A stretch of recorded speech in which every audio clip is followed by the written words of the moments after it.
Bismillahirrahmanirrahim. Assalamualaikum warahmatullahi wabarakatuh.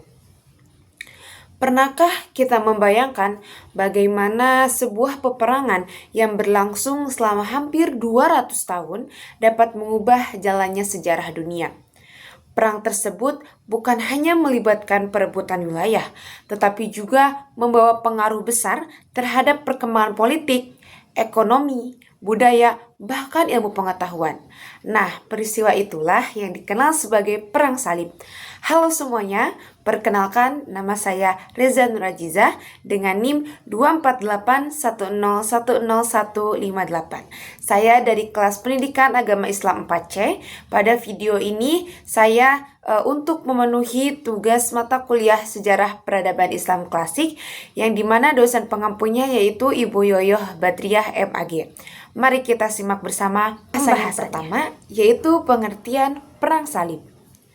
Perang Salib adalah serangkaian perang yang dilakukan oleh bangsa-bangsa Kristen Eropa untuk merebut dan menguasai kota Yerusalem serta wilayah-wilayah suci yang saat itu berada di bawah kekuasaan umat Islam. Nah, yang perlu kita tahu juga, istilah salib itu berasal dari lambang salib yang digunakan oleh para tentara Kristen ketika berperang. Mereka juga menjahit simbol salib pada pakaian dan bendera sebagai tanda perjuangan sebuah agama. Nah, namun selain faktor agama tersebut, terdapat pula beberapa faktor yang mempengaruhi, yaitu ada faktor politik, ekonomi, dan ambisi kekuasaan yang pada saat itu menjadi penyebab terjadinya Perang Salib. Oleh karena itu, Perang Salib merupakan rangkaian peperangan antara umat Islam dan umat Kristen Eropa yang berlangsung selama kurang lebih 2 abad, yaitu dari tahun 1095 hingga 1291 Masehi. Nah, perang ini menjadi salah satu peristiwa perang yang bersejarah yang memberikan pengaruh besar terhadap perkembangan politik, sosial, ekonomi, dan peradaban dunia. Pembahasan yang kedua yaitu ada latar belakang terjadinya Perang Salib. Nah, latar belakang terjadinya Perang Salib itu dipengaruhi oleh beberapa faktor yang menyebabkan terjadinya Perang Salib.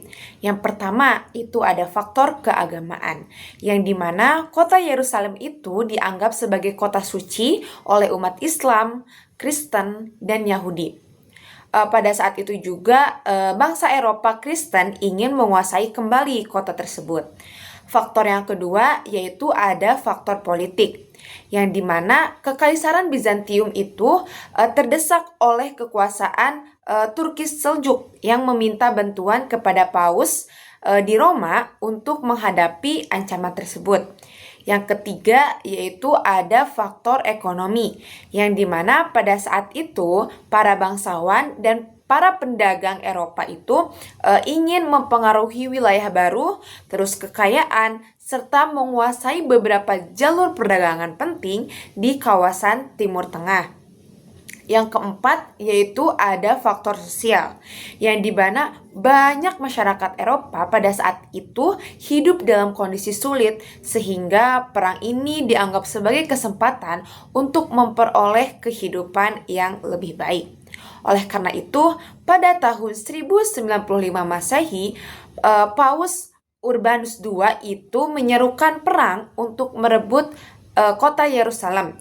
Seruan ini mendapat sambutan besar dari masyarakat Eropa dan hal tersebut menjadi awal mula Perang Salib terjadi. Selanjutnya yaitu tentang jalannya Perang Salib. Nah, secara umum Perang Salib itu sebenarnya dibagi menjadi beberapa periode. Yang pertama yaitu Perang Salib pertama yang terjadi pada tahun 1096 sampai 1099 Masehi. Yang dimana pada saat itu pasukan Kristen Eropa berhasil merebut kota Yerusalem pada tahun 1099 Masehi. Nah, setelah berhasil menguasai kota tersebut, mereka itu mendirikan beberapa kerajaan Kristen di wilayah Palestina dan sekitarnya. Nah, pada saat itu juga tentunya kemenangan tersebut itu menjadi pukulan besar bagi umat Islam karena banyak wilayah penting itu jatuh ke tangan pasukan salib. Yang kedua yaitu disebut sebagai Perang Salib yang kedua yang terjadi pada tahun 1147 sampai 1149 Masehi. Yang dimana perang ini terjadi setelah umat Islam berhasil merebut kembali beberapa wilayah yang sebelumnya dikuasai oleh pasukan salib. Namun dalam perang kedua ini pasukan Kristen mengalami kegagalan dan tidak berhasil mencapai tujuan yang telah mereka buat. Yang ketiga yaitu disebut sebagai Perang Salib yang ketiga yang terjadi pada tahun 1189 sampai 1192 Masehi. Yang dimana pada periode ini merupakan bagian yang paling terkenal dalam sejarah Perang Salib. Yang dimana pada masa ini muncullah tokoh besar Islam yang bernama Salahuddin Al-Ayyubi, yang dimana beliau itu berhasil menyatukan kekuatan umat Islam dan merebut kembali kota Yerusalem pada tahun 1187 Masehi. Nah, keberhasilan tersebut membuat bangsa Eropa kembali mengirim pasukan besar yang dipimpin oleh raja-raja terkenal seperti ada Richard. Meskipun terjadi pada saat itu peperangan sengit antara Yerusalem. Nah, pada saat itu Yerusalem tetap berada di bawah kekuasaan umat Islam. Yang keempat yaitu ada sebutnya Perang Salib selanjutnya, yang dimana perang-perang berikutnya itu terus berlangsung selama beberapa abad. Namun kekuatan pasukan salib itu tentunya semakin melemah. Pada akhirnya, pada tahun 1291 Masehi, umat Islam berhasil mengusir pasukan salib dari wilayah terakhir mereka di Timur Tengah, sehingga perang salib itu ada dampak perang salib. Nah, tentunya perang salib itu memberikan berbagai dampak bagi dunia Islam maupun Eropa. Kita bahas terlebih dahulu yaitu dampak bagi dunia Islam. Yang pertama yaitu dampaknya banyak wilayah mengalami kerusakan akibat peperangan. Yang kedua, terjadinya korban jiwa dalam jumlah besar. Yang ketiga, itu muncul semangat persatuan umat Islam untuk menghadapi ancaman dari luar.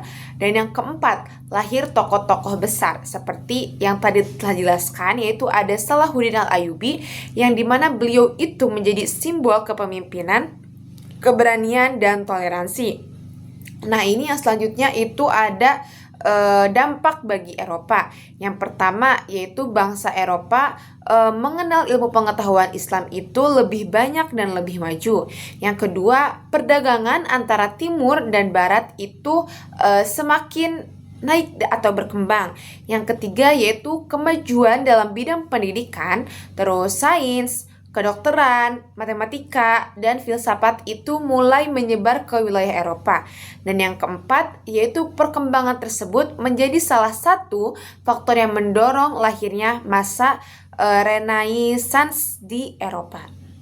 Pembahasan yang terakhir yaitu tentang hikmah Perang Salib. Tentunya Perang Salib dapat kita ambil beberapa pelajaran. Yang pertama yaitu tentang pentingnya persatuan umat Islam dalam menghadapi tantangan. Yang kedua, perang itu tidak selalu membawa keuntungan karena tentunya sering menimbulkan penderitaan dan kerugian bagi banyak pihak. Yang ketiga yaitu peradaban dapat berkembang melalui interaksi, pertukaran ilmu pengetahuan antara berbagai bangsa. Yang keempat yaitu tentunya menimbulkan sikap toleransi dan kemanusiaan yang dimana harus tetap dijunjung tinggi meskipun terdapat perbedaan agama maupun budaya.